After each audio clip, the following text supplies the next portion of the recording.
How to restrict Safari on iPhone. To get started, go ahead and open up the Settings application on your phone.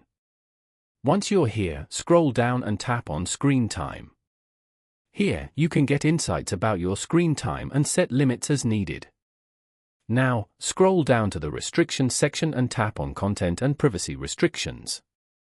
Here, you can manage content, apps, and settings. Turn on the Content and Privacy Restriction switch at the top. Then, go to Allowed Apps and Features. From here, turn off the apps which you want to restrict. For example, Safari. Turning off an app or feature will remove it from the home screen, but will not delete it from iPhone. After that, go back and tap on App Store, Media, Web and Games. Here, scroll down and go to Web Content. Select only approved websites.